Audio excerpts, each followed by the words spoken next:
Washington. When he took office, President Trump painted a bleak picture of a country ravaged by economic turmoil, a landscape of American carnage, as he so memorably put it.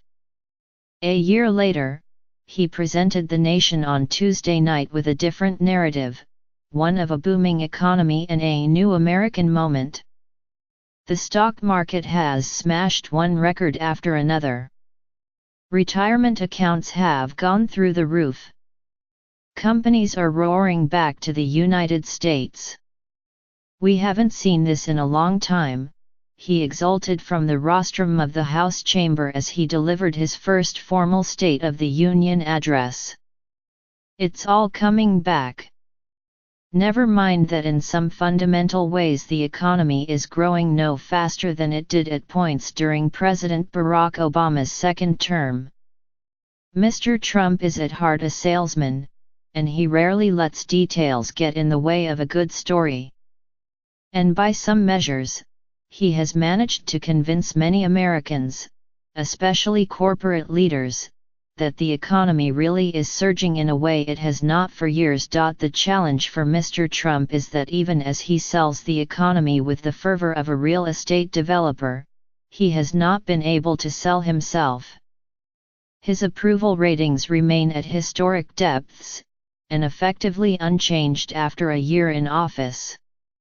His success at passing tax cuts and the continued progress of the economy he inherited have not changed the dismal views that a sizable majority of Americans hold of their president. Just 37% of Americans approve of the job he is doing, according to the latest survey by the Pew Research Center, lower than any modern president after a year in office and no better for all of his efforts.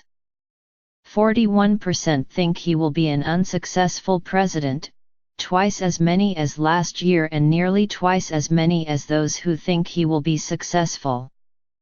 Far fewer Americans think he keeps his promises than thought so when he was inaugurated. Mr. Trump's outsized personality has so polarized the country that he may not be able to win over many converts easily, even with opportunities like a national television audience of tens of millions.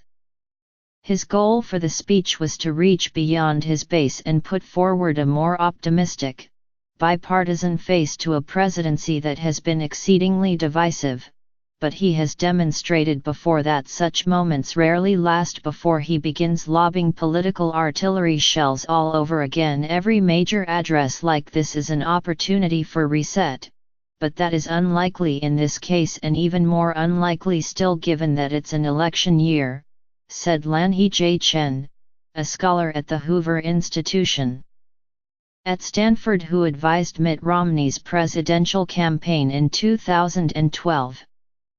The current narrative, both for those who oppose the president and those who support him, has been established over the better part of 2 years during a campaign and 1 year in office. It's hard to see that changing dramatically. Matt Latimer, a former speechwriter for President George W. Bush, said the effect of a State of the Union address could be overstated, especially if it was not followed up consistently, and Mr. Trump has shown little capacity for that. If past history is any guide, the president will only bask in praise for so long before he demonstrates his self-destructive tendency to undo it all in the form of an avoidable controversy or an offensive tweet, he said. Mr. Trump largely stuck to the script as he read from the teleprompters, hailing American successes in fighting the Islamic State, challenging the nuclear aspirations of North Korea and calling for bipartisan deals on immigration and infrastructure. Unlike other presidents, who used this platform to unveil a fresh legislative agenda, Mr. Trump offered little new in the way of policy proposals. As much as it has consumed him over the last year, Mr. Trump said nothing about the special counsel investigation into any collaboration between Russia and his campaign in 2016.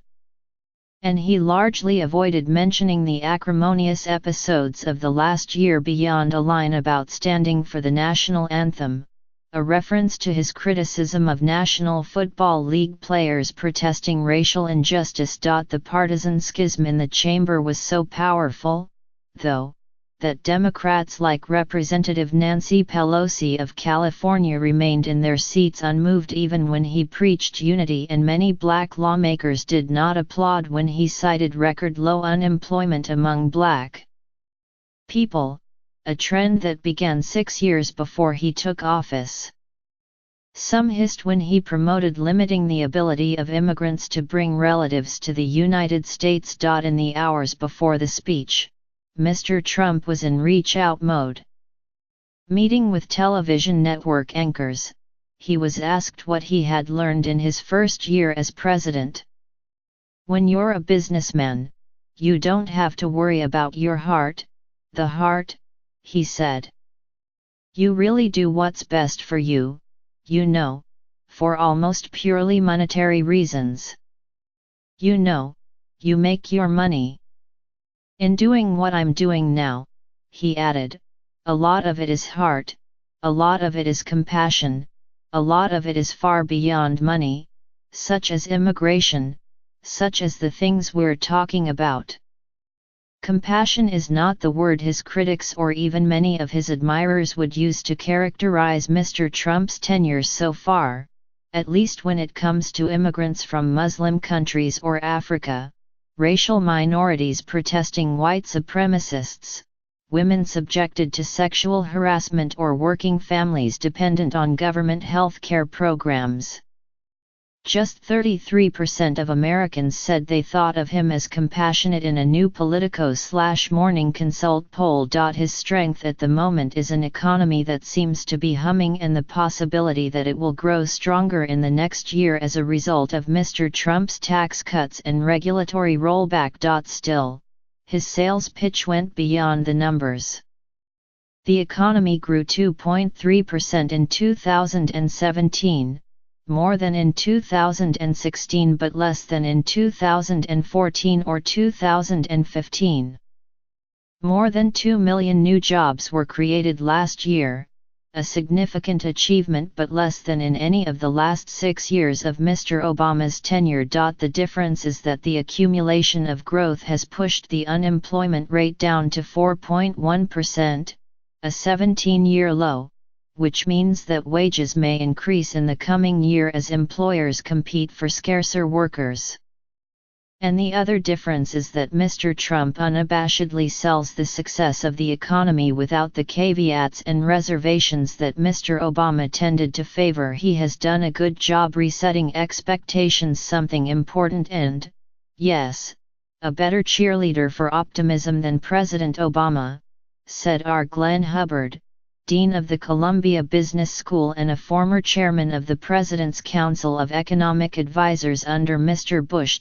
Jared Bernstein, an economics advisor to former Vice President Joseph R. Biden Jr., said Mr. Obama never felt as comfortable with unalloyed claims of economic progress, fearing that it would look out of touch to many Americans who might not be enjoying the same benefits as others. Obama was a lot more cautious than Trump.